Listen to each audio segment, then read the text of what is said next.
Good morning, students. Today our class is social science and we are going to study unit number 13, India, Earth surface, climate, vegetation and wildlife.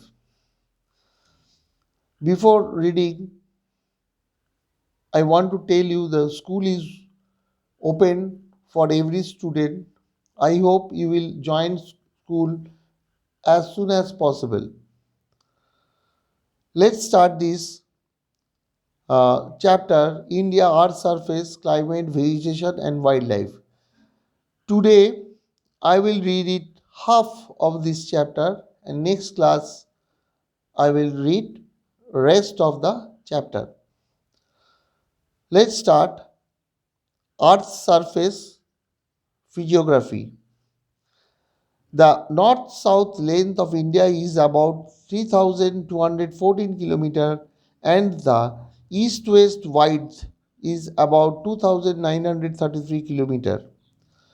The total area of India is 32.8 lakh square kilometer. The diversity in climate, vegetation, language, customs or rituals, tradition, etc., and civilization and one nation ideology, unity in diversity, is the unique identity of India. The physiographic diversities of India are mountains, plateaus, plains, deserts, sea, coast, coastal plain, etc. There are five physiographical zones of India. Number one, northern mountainous region. Number two, northern plain region. Number three, plateau of central and southern India. Number four, coastal plains and archipelagos. Archipelagos means islands. Number five, the northernmost mountain range of Himalayas is known as Greater Himalaya or Himadri, the middle mountain range as Central Himalaya or Himachal, and the southern mountain range is known as Shivalik Range or Lesser Himalaya. Mount Everest is the highest mountain peak of the world. It is situated in Greater Himalaya or Himadri mountain range.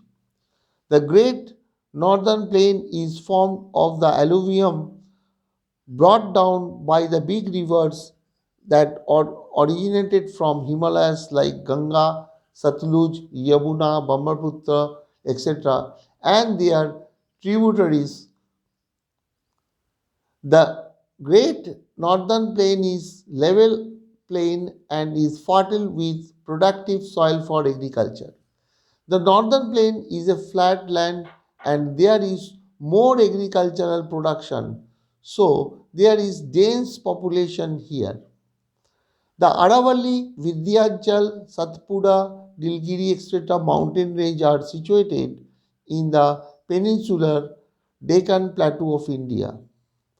The Eastern Ghats are situated to the east of the Deccan Plateau and the Western Ghats are to the west of it. The southern plateau is formed of volcanic lava, so minerals are obtained from here is ample quantity and quantity. Fertile delta regions have been formed by rivers like Mahanadi, Godavari, Krishna, Kaveri, etc. in South India. Ganga and Brahmaputra rivers have formed a vast delta region called Sundarban. The Andaman and Nicobar Islands are located in the southwest eastern part of Bay of Bengal and the coral islands of Lakshadweep are located to the west of Kerala sea coast in the Arabian Sea in India. The Indian Oceans lies to the south extreme of India. Climate.